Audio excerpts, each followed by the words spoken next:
এইগুলো actually snow. Last traces কাছে গেলে বোঝা যাবে, নক করলে স্নো। অ্যাকচুয়ালি মে মাসের প্রথম দিকে এলে এই কেদারনাথ যাওয়ার পথে এই ওয়ালটা স্নো ওয়াল হয়, স্নো ওয়াল পাওয়া যায়। বাট স্নো ওয়াল আমরা যেহেতু জুনের শেষের দিকে এসেছি তাই পাইনি। আমার স্নো ওয়ালের অভিজ্ঞতা সিকিমেই হয়ে গিয়েছে, লাচুন লাচেনে গিয়ে স্নো ওয়াল এবং 1 ফিট স্নোয়ে লাফালাফি করেছি, তাই এখানে আমার কিছু মিসিং নেই। But still it's a awesome calamity, awesome natural beauty.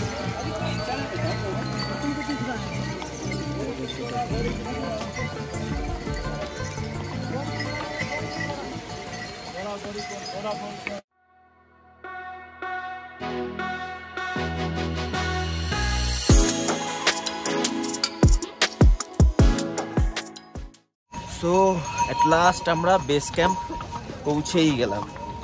হ্যাঁ, এই হলো এই যে বেস ক্যাম্প। এখানে ঘোরার শেষ, যারা ঘোরা করে আসে তাদের শেষ এখানেই ঘোরার এন্ডিং হয়। এরপরে যে যার যেরকম ক্যাম্প বা টেন্ট বুক করে, কেউ গভর্নমেন্ট টেন্ট বুক করে, আর প্রাইভেট টেন্ট আছে কিন্তু সেগুলো এখানে এসে বুকিং হয়। আর গভর্নমেন্ট টেন্টটা অনলাইন আগে থেকেই বুকিং হয়। তো আমরা গভর্নমেন্ট টেন্ট অলরেডি বুক করে দিয়েছি मनोजের কাছে, मनोज के पास। हाँ आगे आगे आगे चला गया। एंड আমরা এট লাস্ট বেস ক্যাম্পে পৌঁছালাম। আমরা একটু পরে প্ল্যান করেছি আরতি দেখতে যাব, 7টা থেকে সন্ধ্যা আরতি হয়। এখন গিয়ে ফ্রেশ হই, দেখি পা পারমিট করছে কিনা, তারপরে এই যে ঘোড়ার ক্যাম্প শেষ। যারা ঘোড়ায় করে এসছে, that is the dead end of horse ride. এরপরে হেঁটে হেঁটে যে যার নিজের ক্যাম্পে চলে যায়।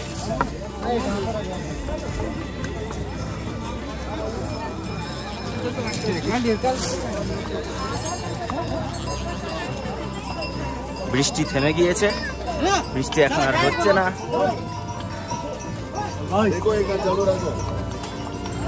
আজা मनोज आजा। And this is the helicopter service.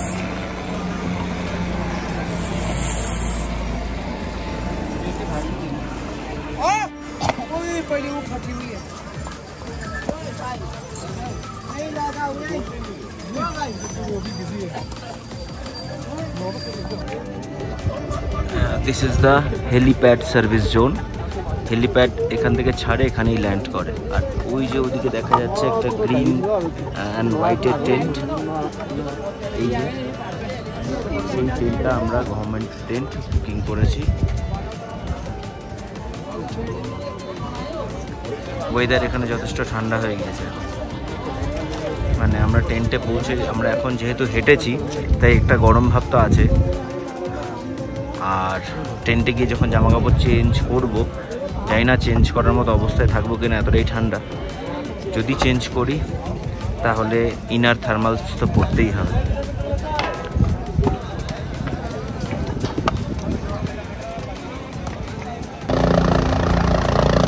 And one helicopter is landing.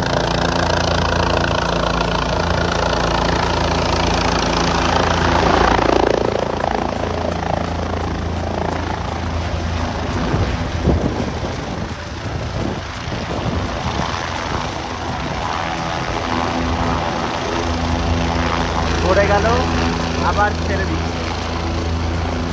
এত কুইক রেসপন্স, একটা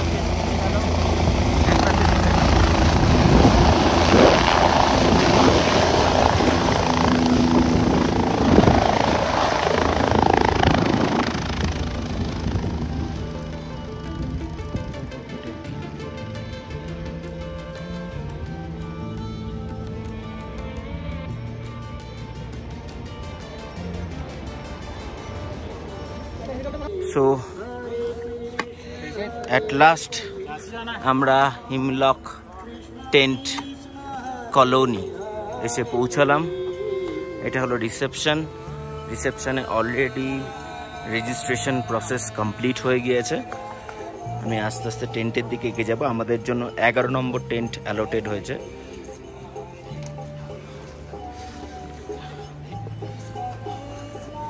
ইটস এ 10 বেডেড কটেজ। আমরা 5 জন আর বাকি 5 জন অন্যরা থাকবে। It's a government tent, government side থেকে বুক করা যায়। এই হলো আমাদের tent, cottage number 11, 10 bedded with sleeping bag. আমরা 5 জন আছি, 5 জন নিয়ে নেবো। দেখি তাড়াতাড়ি একটু ফ্রেশ হয়ে যদি আরতি দেখতে যাই। এগুলো সব এক একটা টেন্ট, আর আমাদেরটা 11 রুম।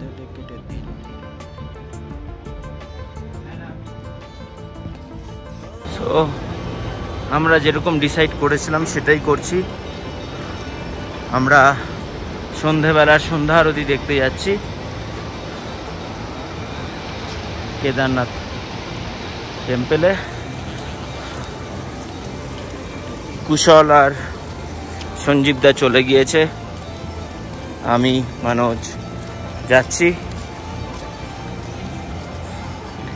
এই যে এখানে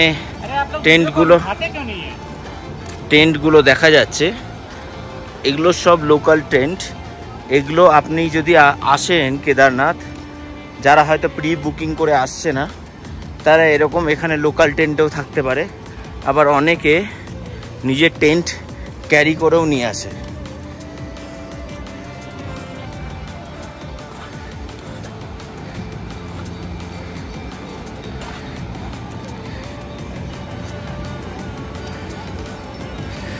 দেখা যাক সন্ধ্যারতির কি পরিস্থিতি। আচ্ছা, এইটা হলো ভৈরব বাবা মন্দির। এখানে কালকে সকালে যাওয়ার ট্রাই করব। 3 কিলোমিটার এখান থেকে, কেদারনাথ থেকে ঘুরে ঘুরে ঘুরে ঘুরে যেতে হয়। দেখি কালকে চেষ্টা করব যদি সম্ভব হয়। আমরা অলমোস্ট মন্দিরের কাছে পৌঁছে গিয়েছি, শ্রী কেদারনাথ মন্দির। এই মুহূর্তে সন্ধ্যা আরতি চলছে, প্রচুর ভিড়, জনসমাগম দেখে বোঝাই যাচ্ছে।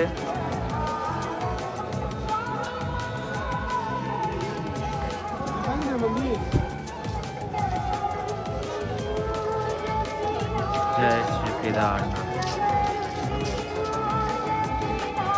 এখন আরতি চলছে।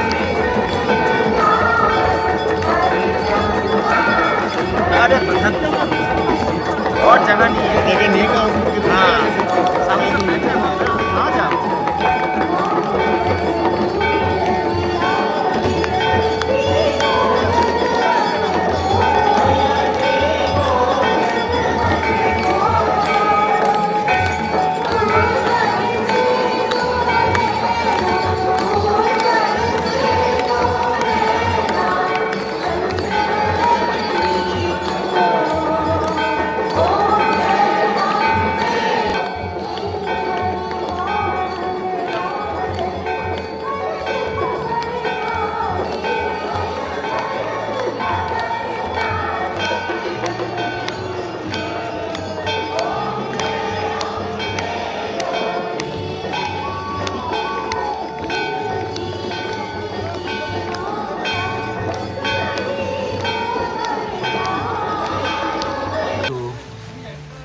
জাস্ট নাও 5:30 বাজে আমরা কটেজ থেকে চেক আউট করছি।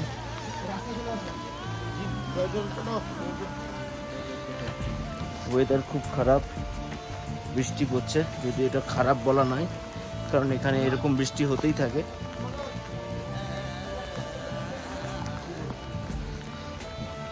আমরা এখন কেদারনাথ মন্দিরের দিকে যাচ্ছি, ওখানে গিয়ে লাইন দেব। জানি না কখন পুজো শেষ হবে, তবে চেষ্টা করছি 11টা 12টার মধ্যে সেটা কমপ্লিট হয়ে যাওয়ার, কারণ 12টা অবধি গর্ভগৃহ খোলা থাকে, তারপরে বন্ধ হয়ে যায়। সঞ্জীব দাদা আছে, মনোজ আর কুশল বেরিয়ে গেছে, মানে রাস্তাতেই আছে।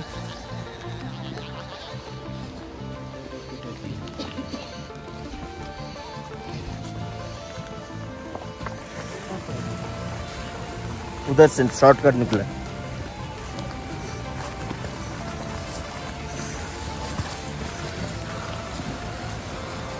পুরো মেঘে ঢাকা, না হলে ভিউ অনেক ক্লিয়ার পেতাম আমরা।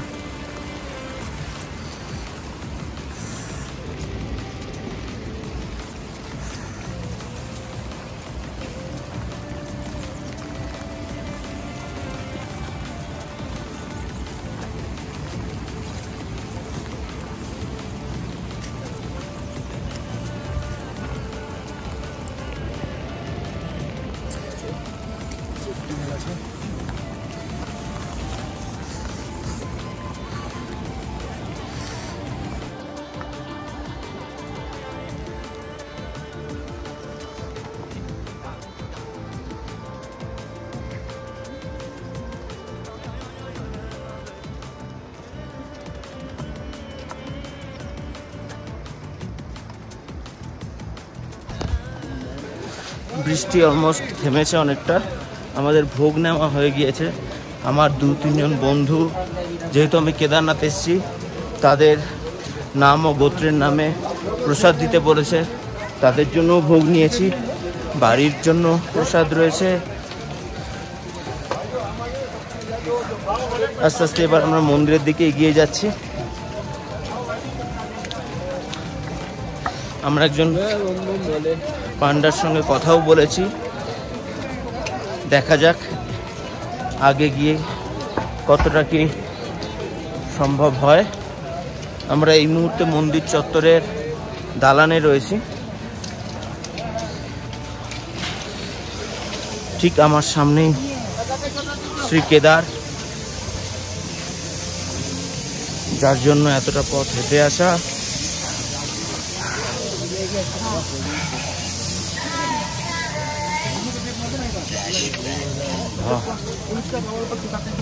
মহাদেবের জন্য এত দূর আসা, হয়তো শক্তি দিয়েছে বলেই এসেছি। আগে এগোতে থাকি।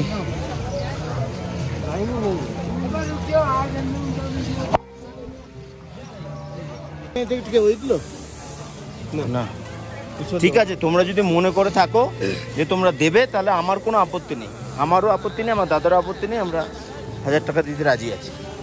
এবার তোমরা যা ডিসিশন নেবে।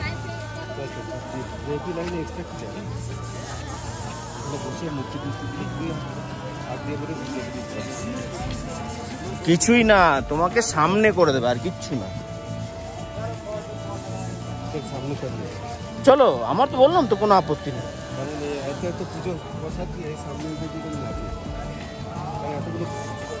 পূজা ঠিকঠাক হতে হবে।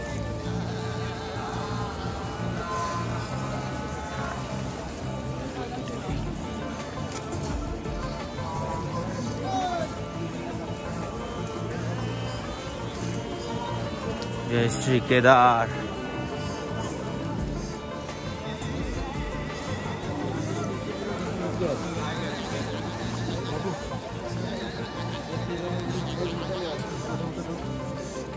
চলো মন্দিরের সামনে তুলে দেবো, কোনো অসুবিধা নেই।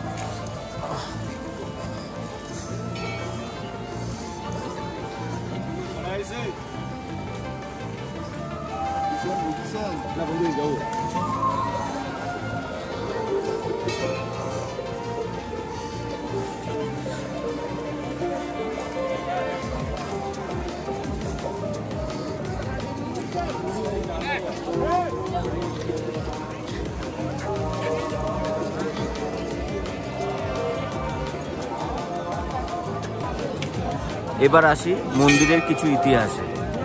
মন্দিরের পৌরাণিক ইতিহাস বা মহাভারত থেকে যে তথ্য পাওয়া যায় বা পৌরাণিক ইতিহাস যা বলে, পাণ্ডব ও কৌরবের যুদ্ধে যখন ধর্ম এবং অধর্মের যুদ্ধ শুরু হয়েছিল ভাই ভাইয়ের মধ্যে, তখন যখন অধর্মের নাশ হয় এবং ধর্মের জয় হয়, তখন এই পাণ্ডবরা ঠিক করে যে যেহেতু ভাইয়ে ভাইয়ে লড়াই ছিল, তাই একই ভাইয়ের হাতে আরেক ভাইয়ের মৃত্যু তারা এটাকে পাপও মনে করেছিল। কিন্তু সাথে সাথে ধর্ম এবং অধর্মের জয়, যেহেতু ধর্মের জয় হয়েছিল, তাই তারা ভেবেছিল এই পাপ থেকে মুক্ত পাওয়ার জন্য তারা শিবের উপাসনা করবে এবং শিবের আরাধনা করবে এবং পাপ মুক্ত হবে। ঠিক সেই সময় তারা চিন্তাভাবনা করতে করতে যখন শিবের উপাসনা করতে শুরু করে, তখন মহাদেব ভাবনা চিন্তা করে যে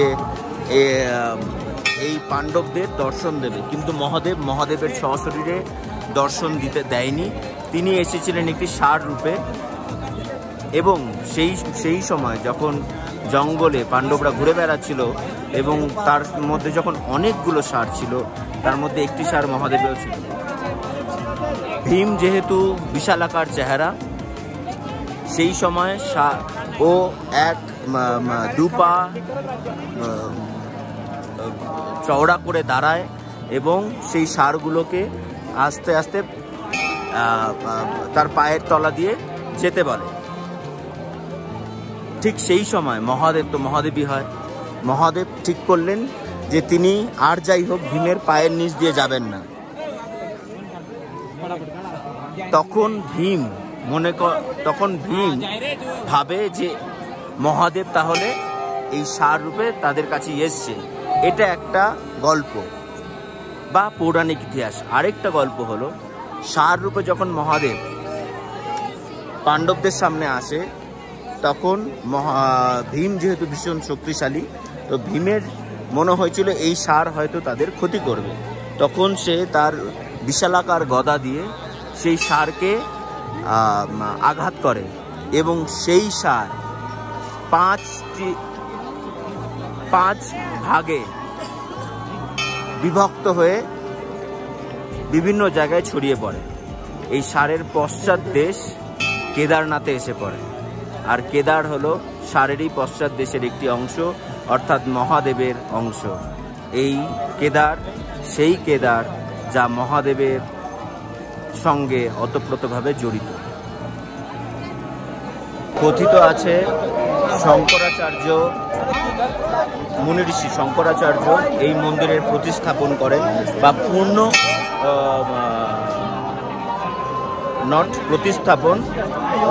পুনর্প্রতিস্থাপন করেন এবং এই মন্দিরকে আরো সুসজ্জিত করেন। এটাও পৌরাণিক ইতিহাস বলে। এখানেই মন্দিরের পেছনে, জ্যোতির্লিঙ্গর পেছনে যে কুণ্ড, সেই কুণ্ডের জল এখান থেকে সংগ্রহ করা হয়। আর এই জল সংগ্রহ করে নিয়ে যাওয়ার অর্থ হলো, এই যে যেরকম আমরা প্রত্যেকে ছোট ছোট ডিব্বায় নিয়েছি, এই জল সংগ্রহ করে নিয়ে যাওয়ার অর্থ হলো এই জলটা আমরা বাড়িতে গিয়ে ছিটিয়ে দেব। যে কোনো রকম শুভ কাজে যদি আমরা এই জলটাকে ব্যবহার করি, যেমন ধরুন আমরা যদি এই জলটা নিয়ে গিয়ে বাড়িতে ছিটিয়ে দিই, কেউ গাড়িতে ছিটিয়ে দেয়, কারো বাড়িতে যদি কেউ অসুস্থ রোগী থাকে তার গায়ে যদি ছিটিয়ে দেয়, তাহলে সে নাকি সুস্থ হয়ে ওঠে। এটাই একটা কথিত পুরাণ। এবার দেখুন, এগুলো সমস্ত পুজো আর্চা সব কিছুই মানসিক ব্যাপার। আমরাও সংগ্রহ করেছি, আমরাও চেষ্টা করব সেই জিনিসগুলোকে বাড়ির মধ্যে বা শুভ কাজে ব্যবহার করার জন্য। এই হলো মন্দির, যার পেছনটায় আমরা রয়েছি। আমাদের পুজো দেওয়া হয়ে গিয়েছে।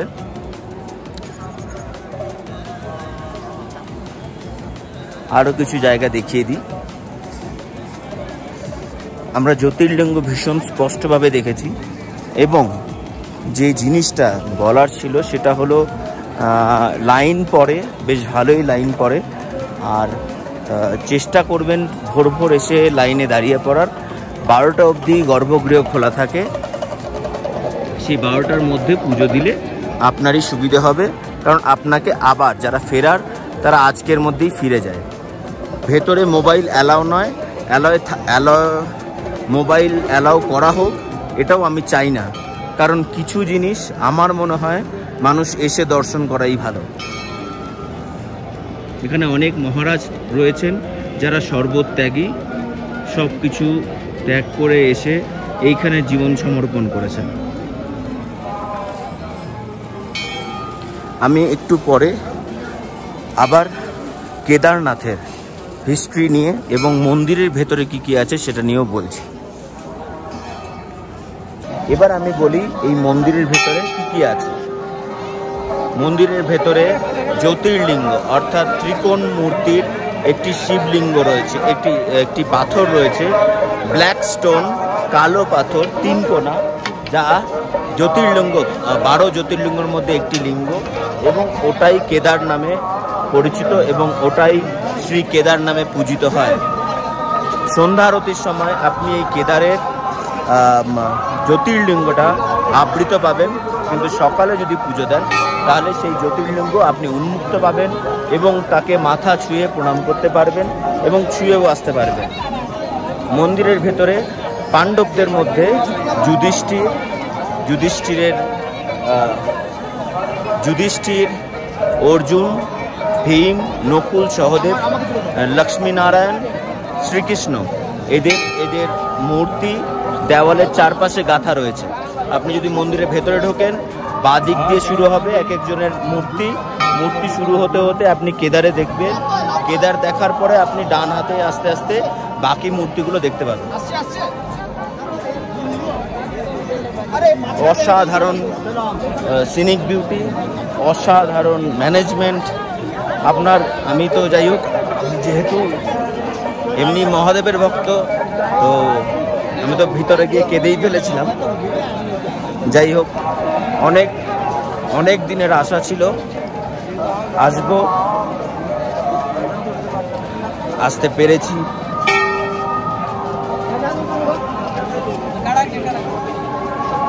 জয় শ্রী কেদার। যাই হোক, আমাদের পুজো দেওয়া কমপ্লিট, দর্শন কমপ্লিট। আমাদের প্রসাদগুলো আমরা যেখানে লাগেজ রেখেছিলাম সেই দোকানেই রেখে এলাম, যেহেতু প্রসাদের পরিমাণ অনেক বেশি। এখন আমরা একটু আবার মন্দিরে এসেছি, একটু ভিডিও করতে, কয়েকটা ভালো ভালো ছবি তুলতে। অবশ্য কিছু খাওয়া দাওয়া করা হয়নি আমাদের, তো চা তো খেতেই হবে, আর কিছু কেনাকাটিও করতে হবে টুকটাক। মন্দিরের সামনে থেকে বাড়ির জন্য কিছু তো নিয়ে যেতেই হবে। क्या खाओगे? पहले फोटो खींचना है। हाँ चलो, क्या करना है, फोटो खींच ले कि खाना खा लेना? फोटो खींच लेते हैं, चलो।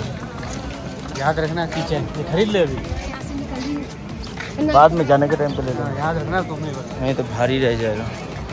किचन यहाँ से लेगा या আমরা এখন কেদারনাথ মন্দিরের ঠিক পেছনে যেখানে ভীমশিলা রয়েছে, সেই ভীমশিলা এরিয়াতে রয়েছি। যে পাথরটার জন্য কেদারনাথ মন্দির সেই বিশাল দুর্যোগের হাত থেকে বেঁচে যায়, সেই মন্দিরের পেছনেই সেই পাথর, সেইখানেই আমরা রয়েছি। এখানে একটু ফটো তুলছি। পিছনেই that is the ice covered mountain, the Himalayas. This is the overview.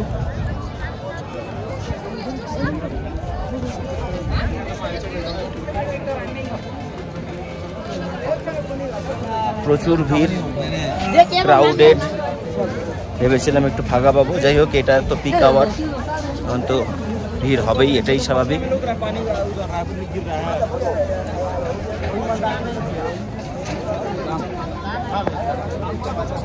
এরপরে আমরা ভেবেছিলাম ভৈরব বাবা মন্দির যাব, এটা এখান থেকে 2 কিলোমিটার আপহিল, বাট বেসিক্যালি প্রথমত আমার কালকে আসার সময় পড়ে যাই আমি ঘোড়ার ধাক্কায়, তো আমার বাঁ পায়ে প্রচণ্ড চোট আছে, আমি রীতিমতো খোঁড়াচ্ছি।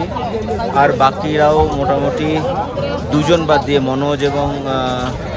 মনোজই একটু সুস্থ আছে, বাকি সবারই মোটামুটি একটা লেগ পেন তো রয়েছেই। তো সেই কারণে আমরা আর ওটায় গেলাম না, যেহেতু খুব ইনক্লাইন্ড আপহিল। এরপরে আমরা আস্তে আস্তে আবার গৌরীকুণ্ডের দিকে এগিয়ে যাব, হেঁটেই রওনা দেব, হেঁটেই শেষ করব। দেখা যাক, এখন অবধি শুরু করার প্ল্যান 10টা সাড়ে 10টা, কিন্তু কখন শুরু করব সেটা ঠিক নেই। এই মুহূর্তে আমরা এসেছি সন্ন্যাসী মহর্ষি শঙ্করাচার্যের, যিনি এই কেদারনাথ মন্দির পুনঃস্থাপিত করেছিলেন, তার সমাধিস্থলে।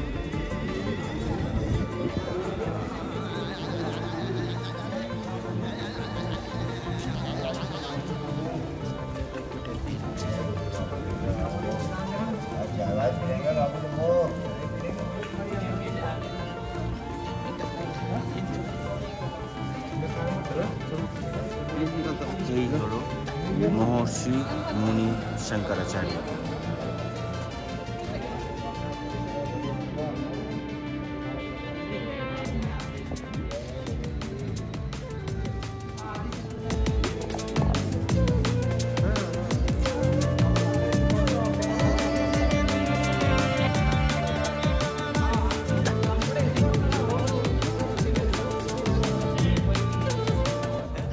মন্দিরের সামনে থেকে আলটিমেট মন্দিরের যা ফটোশ্যুট করার ছিল, যা পুজো করার ছিল, সব হয়ে গিয়েছে। এখন আমরা আস্তে আস্তে নিচের দিকে যাচ্ছি, আমাদের হাঁটা শুরু করতে হবে। তবু সেটা শুরু করার আগে এই সামনে কিছু দোকান রয়েছে যেখান থেকে কেউ কিছু নিজের পছন্দের জিনিস কিনছে। তবে এখানে যথেষ্ট high price, just because of the height. এদেরকে এই জিনিসটা এইখানে পৌঁছতে প্রচুর টাকা ট্রাভেল এক্সপেন্সেস দিতে হয়, সেই কারণে এখানে ট্রাভেল কস্ট হাই। তবে ওর্থ ইট, সব কিছুই ভালো লাগলো। বহু সন্ন্যাসীর সঙ্গে দেখা হলো, তাদের সঙ্গে আলাপচারিতা হলো, তাদের আশীর্বাদ নিলাম। আস্তে আস্তে আমরা এবার এগিয়ে যাব গৌরীকুণ্ডের দিকে, আমরা হাঁটা শুরু করব। তবে তার আগে হয়তো একটা চা ব্রেক হতে পারে।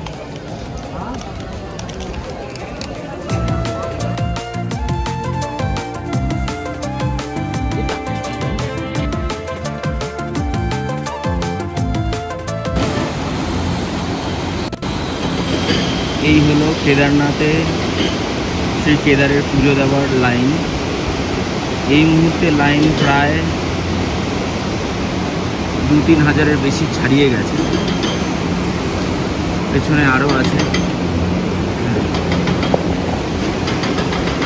ওই হলো এদিকে আমাদের টেন্ট, মাঝখানে মন্দির। ওই সাইড দিয়ে চলে গেলে আমরা চলে যাব ফেরার পথে। মাঝখান দিয়ে বয়ে গিয়েছে নদী। সো আমরা এবার গৌরকুণ্ডের দিকে রওনা দিলাম।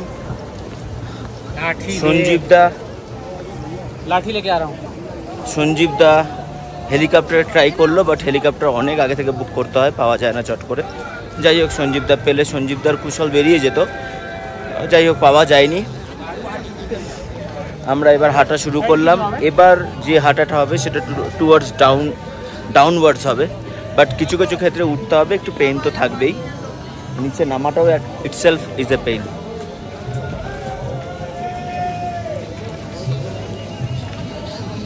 জয় কেদার, শ্রী কেদার সবার ভালো করুক, সবার মঙ্গল করুক, এই আশা করে আস্তে আস্তে গৌরকুণ্ডের দিকে এগিয়ে যাচ্ছি। সেফলি পৌঁছবো আশা করা যায়। আগে আগে অনেক স্টোরি, আরও ভিডিও কন্টিনিউ করলে বোঝা যাবে। সেম সিচুয়েশান ফেরার সময়। রেনকোট কখনো রেনকোট খুলতে হচ্ছে, কখনো রেনকোট পরতে হচ্ছে।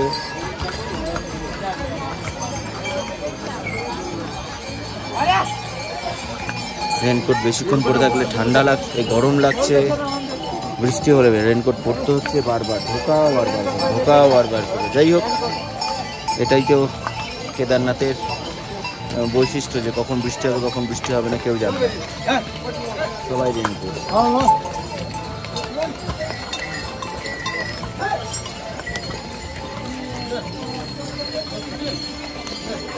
আমরা আপাতত 5 কিলোমিটার নেমেছি, আরও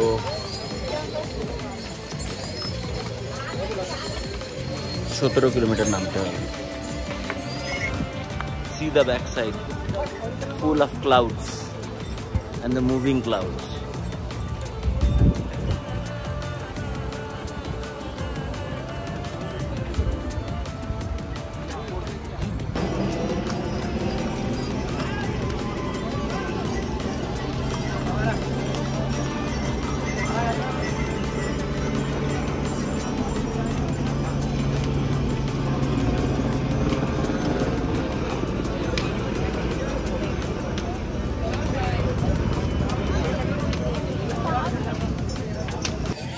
আবার একটা ছোট ব্রেক নিলাম।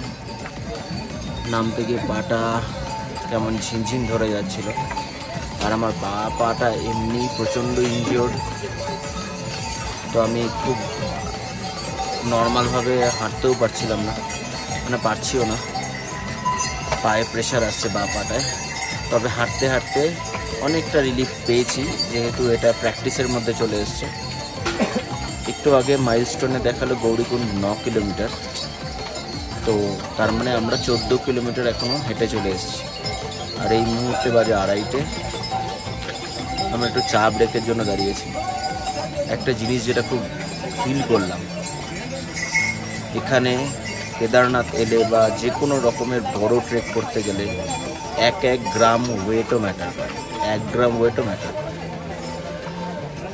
ব্যাগে লাগেজ, প্রসাদ সব কিছু মিলিয়ে যে ওয়েটটা আমরা ক্যারি করছি, অ্যাজ ওয়েল অ্যাজ আমাদের বডি ওয়েট, সাথে আমাদের বডিতে কস্টিউম যেগুলো আছে, প্রত্যেকটা জিনিসের ওয়েট ম্যাটার করছে। তাই আমার সাজেশন, যারা আসবে আগামীতে, তারা অ্যাটলিস্ট এইটুকু মেন্টাল প্রিপেয়ার হয়ে থেকেও যে তোমার শরীরের বস্ত্র, তোমার শরীরের জামা কাপড়ের সাথে তোমার ব্যাগের জিনিসপত্রের ওয়েট কিন্তু ম্যাটার করবে, এবং একটা গ্রাম ম্যাটার করবে। ওঠার সময় তো ম্যাটার করবেই, সাথে নামার সময় ম্যাটার করবে। বিকজ তোমার ব্যাগের ওয়েট বেশি থাকলে তোমার স্পিডে তোমার নামতে হবে, কারণ তোমার ভারী ব্যাগ তোমাকে ঠেলবে, মাধ্যাকর্ষণ শক্তিতে তোমাকে নিচে টানবে, আর সেই স্পিডটাকে কন্ট্রোল করা খুবই চাপ হয়ে যাচ্ছে। বৃষ্টি এখনও চলছে, ঝিরিঝিরি বৃষ্টি, গোটা রাস্তায় বৃষ্টি পাচ্ছি এখনও অবধি। রাস্তা প্রচণ্ড স্লিপারি, খুব ধরে ধরে ধরে ধরে পা টিপে টিপে হাঁটতে হচ্ছে, যে কারণে মাসেল ক্র্যাম্পে, মানে আমাদের যে কাপ মাসেল, পায়ের এই যে কাপ মাসেল, এই কাপ মাসেলে ক্র্যাম্প আসছে, খুব খিচ ধরে যাচ্ছে। এটুকুই বলার, আগে যাই, কখন পৌঁছই দেখা যাক, ভিডিও কন্টিনিউ হোক। তো আমরা গৌরকুণ্ড থেকে আর 7 কিলোমিটার দূর, এখান থেকে আর 7 কিলোমিটার লাগবে। এই জাস্ট একটাই আপেল আছে, এইটা উঠে গিয়ে তারপরে ফ্ল্যাট সারফেস। এই বাবা প্রচুর ঘোরা আছে, দাঁড়া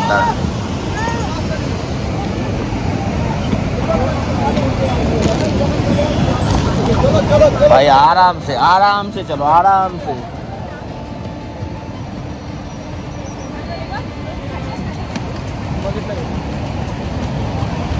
ओके,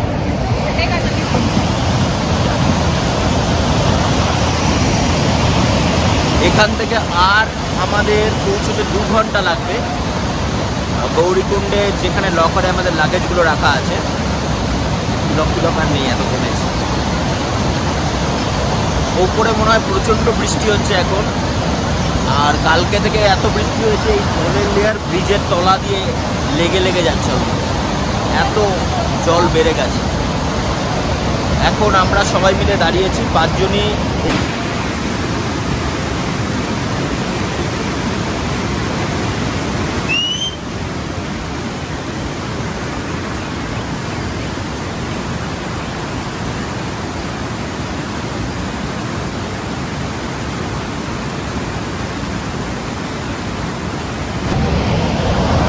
আমরা যাওয়ার সময় এই দোকানটায় দাঁড়িয়েছিলাম, আসার সময়ও এই দোকানটায় দাঁড়িয়েছি। একটু ম্যাগি খেলাম, 5 জনই এক জায়গাতেই আছি। আসার সময় একটু আগে পিছে হয়ে গেছিলাম, এক একজনের স্পিড এক এক রকম। আসতে গিয়ে একটা এক্সপিরিয়েন্স তো শেয়ার করেছি, আরেকটা এক্সপিরিয়েন্স শেয়ার করি। এখানে অনেকে বাচ্চা নিয়ে আসছে বলতে একদম ছোট বাচ্চা, একদম ছোট, যারা ইনফ্যান্ট, তাদেরকে তো মা বাবা কোলে নিয়েই আসছে। একটু যারা বড়, যাদেরকে কোলে নিয়ে হাঁটা সম্ভব না, তাদেরকে নিয়ে আসছে। আমি এরকম রাস্তায় প্রচুর বাচ্চাকে দেখেছি যারা রীতিমতো কান্নাকাটি করছে, হাঁটতে পারছে না। তো আমি সাজেস্ট করব সেই সমস্ত প্যারেন্টসদের, আপনারা আইদার পিট্টু নিন, ঘোড়া নিন, পালকি নিন, হেলিকপ্টার নিন। যদি বাচ্চাকে নিয়ে আসার এতই ইচ্ছে থাকে, এই সমস্ত কনভিনিয়েন্সগুলো নিন, তাহলে আপনার বাচ্চার কষ্টটা হবে না। আর যদি আপনারা বাচ্চা নিয়ে আসতে চান, অ্যাটলিস্ট বাচ্চাদের এই মেন্টাল প্রিপারেশনটা দিয়ে দিন যে প্রচুর হাঁটতে হবে, প্রচুর কষ্ট হবে, আর কান্নাকাটি করলে হবে না। আমি কিন্তু এরকম প্রচুর বাচ্চাকে দেখলাম যারা প্রচুর মানে পারছে না হাঁটতে এবং কান্নাকাটি করছে। এবার তার মা বাবারাও তাকে কোলে নিয়ে হাঁটতে সক্ষম নয়, তো সেই কারণে তারা কি করছে, তারা বাচ্চাদের প্রেশার দিচ্ছে যে চলনা হ্যায় তুমি, চলনা হ্যায় তুমি।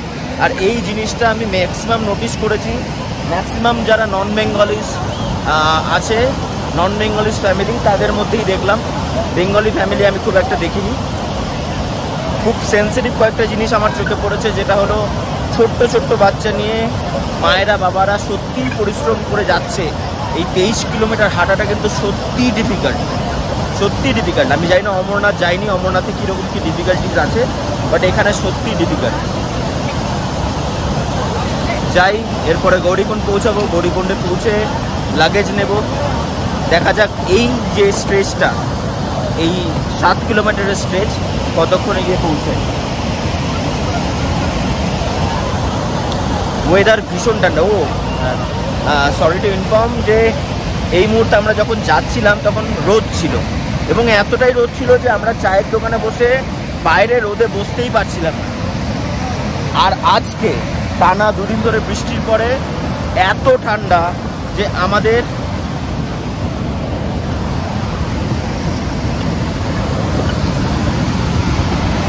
এত ঠান্ডা পড়েছে, এবং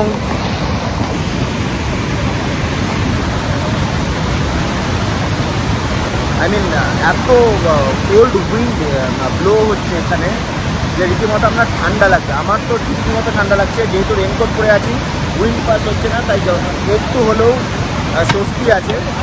জ্যাকেট ভেতরে ঢুকিয়ে রেখেছি, তাই জ্যাকেট আর বার করছি না, বাট ঠান্ডা প্রচুর এখানে এই মুহূর্তে। ওপরে ঠান্ডা ছিল, তবে হাঁটছিলাম বলে অতটা ঠান্ডা ফিল করি। कैसा लग रहा है आप लोगों को? और आप लोग जा रहे हो क्या? तो अभी भी फिलहाल तो 14 किलोमीटर 15 किलोमीटर जाना है। हाँ, गंदगी बहुत, क्या गंदगी बहुत है?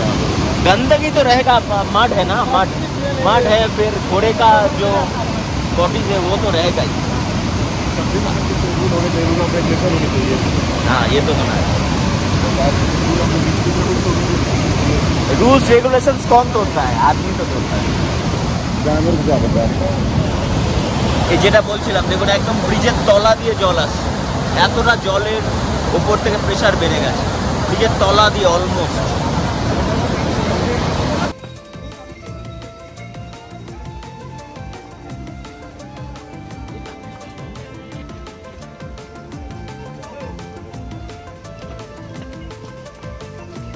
সব কিছুরই এক্সেপশন হয়, and this is the exception.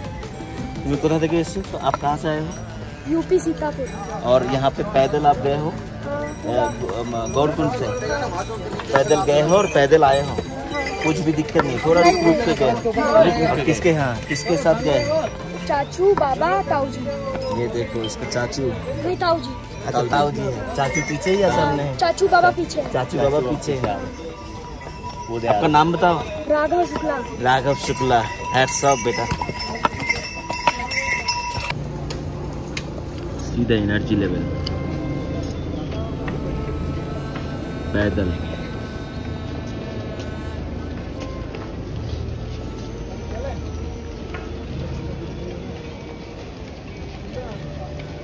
एक तरफ ये और एक तरफ ये, এটা হলো পিট্টু সার্ভিস। এরকম কাঁধে করে একজন নিয়ে যায়, এরকম গদিতে বসিয়ে। এটাও second costliest trek travel group, travel Kedarnath यात्रा।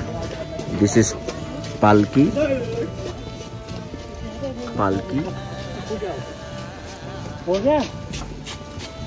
एंड पिट्टू। পালকি আর পিট্টুর মধ্যে ডিফারেন্স হলো, পালকিতে 4 জন করে নিয়ে যায়, যে যায় মন্দির দর্শন করতে সে শুয়ে যায়, পিট্টুতে বসে যেতে হয়। আর একটা ব্যাপার হলো যে পালকির কস্ট হলো অলমোস্ট 15 থেকে 18,000 টাকা। It's depend on the season and the rush. আর পিট্টুর হলো 9 থেকে 12,000 টাকা, same depend on the rush and weather condition and also depend on the ওয়েটের ওপরে ডিপেন্ড করে, মানুষের ওয়েটের উপর ডিপেন্ড করে, ওয়েদারের ওপরে ডিপেন্ড করে, আর রাশের ওপরে ডিপেন্ড করে এগুলো প্রাইসিং। 15 থেকে 18 পালকি আর 9 থেকে 12 পিট্টু। হর্স রাইডের অলমোস্ট সেম রেট 3,500 থেকে 3,800। আর হেলিকপ্টার সার্ভিসেরও তো রয়েছেই, ওটা বিভিন্ন লোকেশন থেকে বিভিন্ন রকম। এটাই হলো কেদারনাথ যাত্রা শুরু করার first gate. Welcome to Gaurikund গেটে লেখা আছে। অ্যাট লাস্ট আমাদের কেদারনাথ যাত্রা সম্পন্ন হলো। আসা যাওয়া মিলিয়ে 48 কিলোমিটার্স উই হ্যাভ কাভার্ড।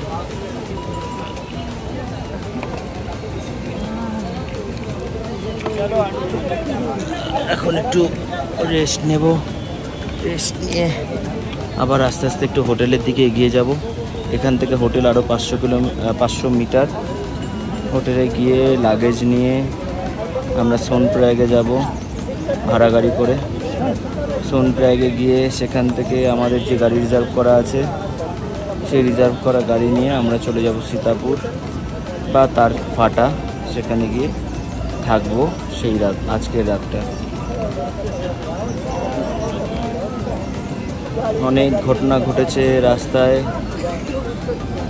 এই যাত্রা খুব একটা যে সহজ বলবো না, কঠিন। আরও অনেক ভালো মন্দ অনেক ঘটনা ঘটেছে। আসতে যেতে অনেক নতুন এক্সপিরিয়েন্স হয়েছে। ভেবেছিলাম যে হয়তো মাঝ রাস্তায় গিয়ে আর হবে না, বাট করলাম, শেষ করলাম, সম্পন্ন করলাম। রাস্তায় আসতে যেতে এই যাত্রার আসা যাওয়াতে যা যা ভালো মন্দ হাসি মজার গল্পগুলো হয়েছে সেগুলো না হয় রাতে হোটেলে গিয়ে সময় করে বলছি। ভিডিওটা কন্টিনিউ হোক।